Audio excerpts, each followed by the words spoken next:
God bless you today and welcome to the Word Today. I'm Elder Robert Wilson. Another fantastic day that the Lord has made, and we're going to rejoice and be glad in it. Now, have you ever felt like that you were just not enough, not worth enough, not doing enough, not having enough? Sometimes we feel, and at times we are just non-sufficient or insufficient.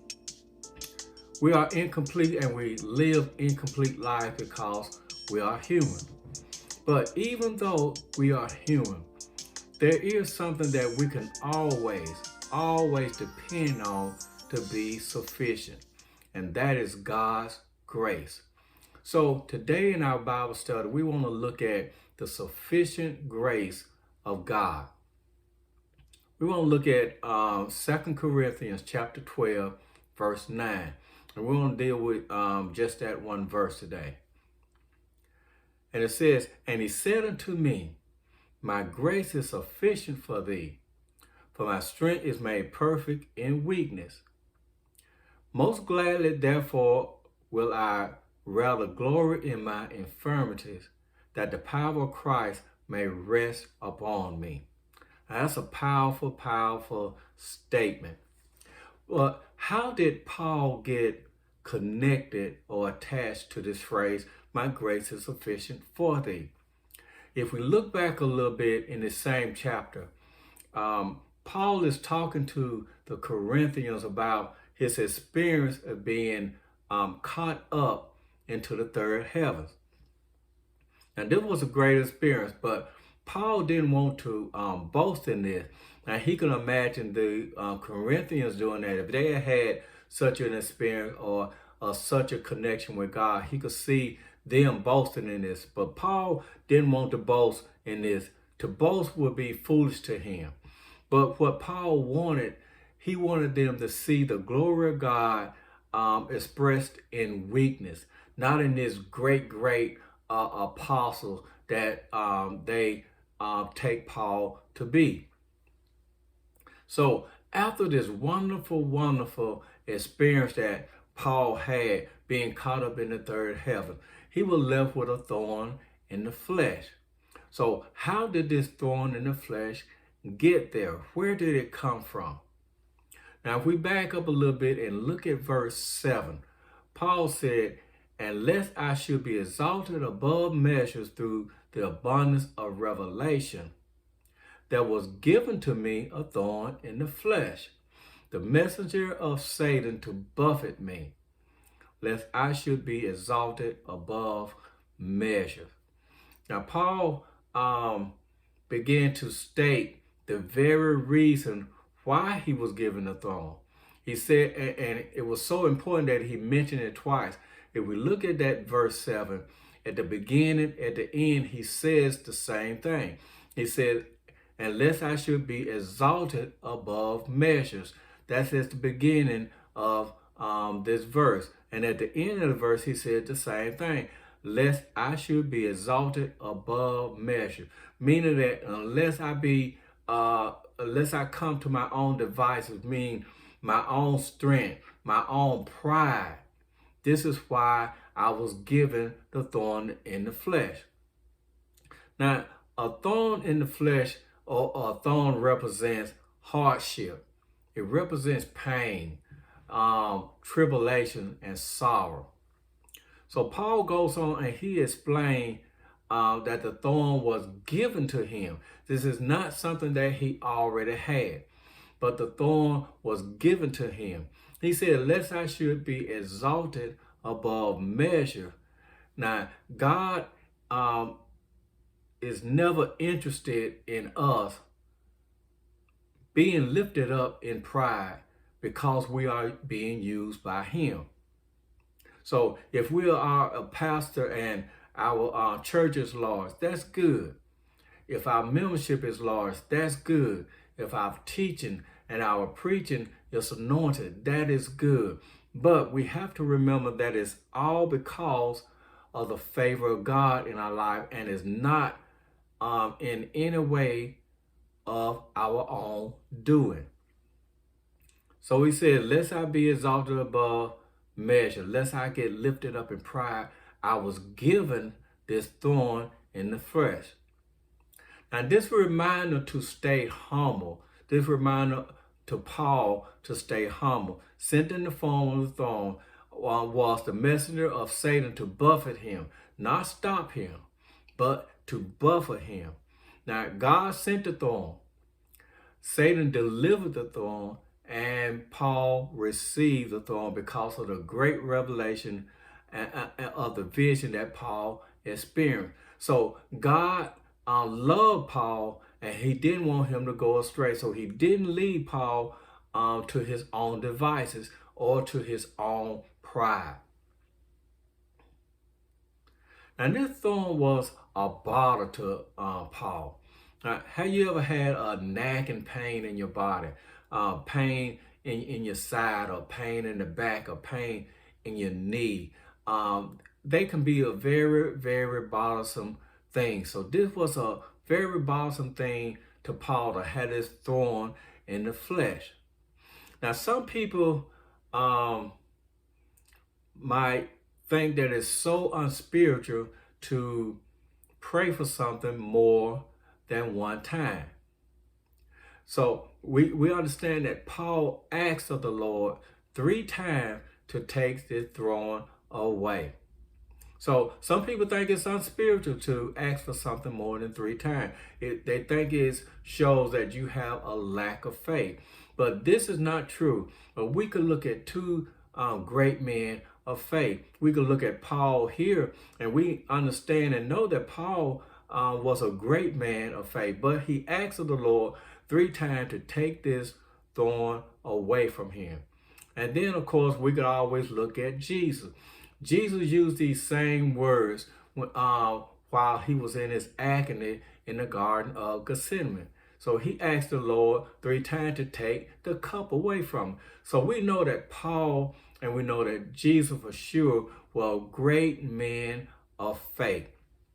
So with Paul asking God 3 times to take away the thorn out of his flesh, this is where we run into the phrase, my grace is sufficient for thee.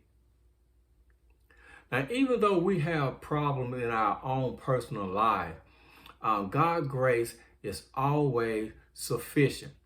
So if we break down grace, that Grace, that first letter is G.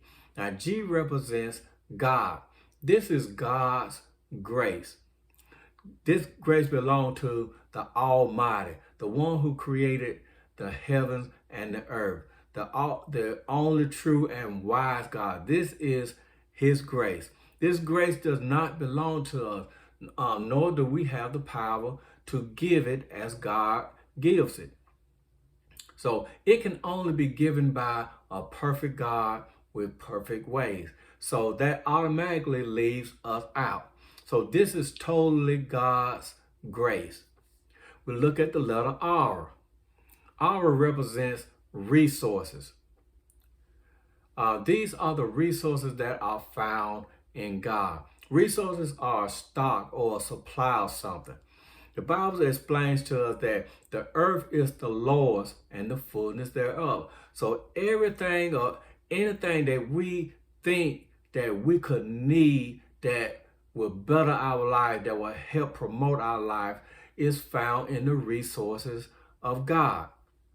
So the earth is the Lord and the fullness thereof. So grace can be money. Grace can be homes. Grace can be favor. Grace can be peace. All these things are included in God's grace. Now, God's resources never runs out, so we won't have to worry about if we don't get everything that we need today. God's resources never runs out, so there's always tomorrow. God has a complete, full supply. So we don't have to worry about God's grace running out or his resources. So when we belong to God, we have access to these resources. If we look at the letter A, now A represents applied. Now this is what God is doing with the resources that he has. He is applying them to our life so that we could be more than a conqueror in every area of our life. Applied grace, applied peace in the midst of storm, applied love in the face of hate, applied strength in the time of suffering. God's grace is applied and it stays in the believer's life.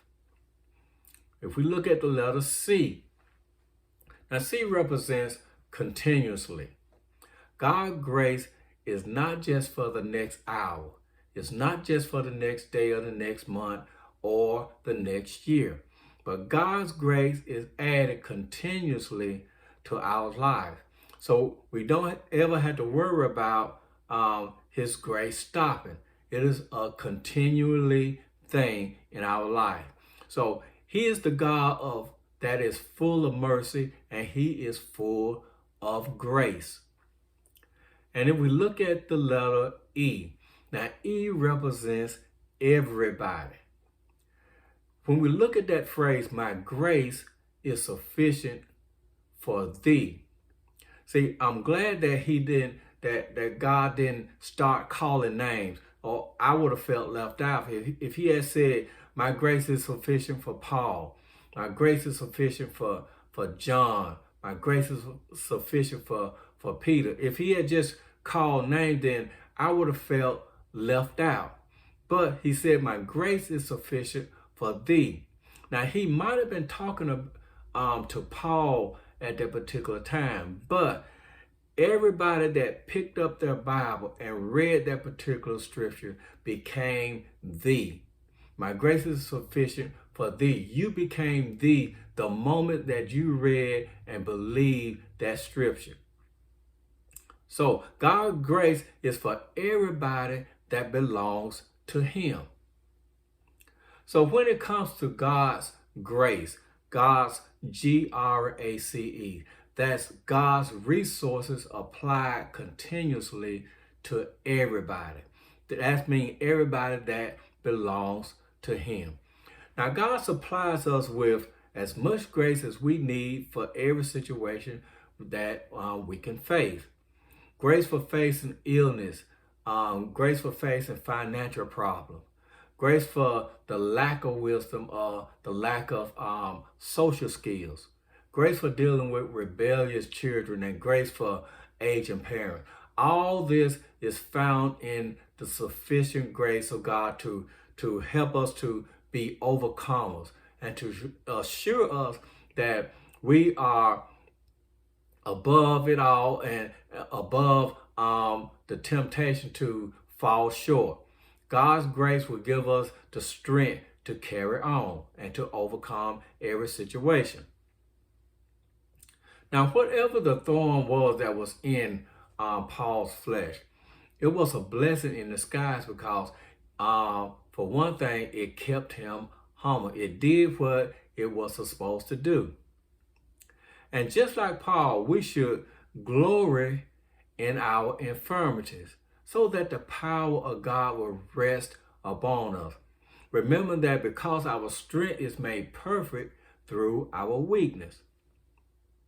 So whatever our need, we can rest in the knowledge of that God's grace is always sufficient in everything that we lack and everything that is lacking in us. No matter how we find ourselves in life being in lack or being insufficient, we serve a God that is full of grace. And in this particular grace, in God's grace, he has resources that is applied continuously to everyone that believes in him. That grace will always be enough because that grace is always sufficient.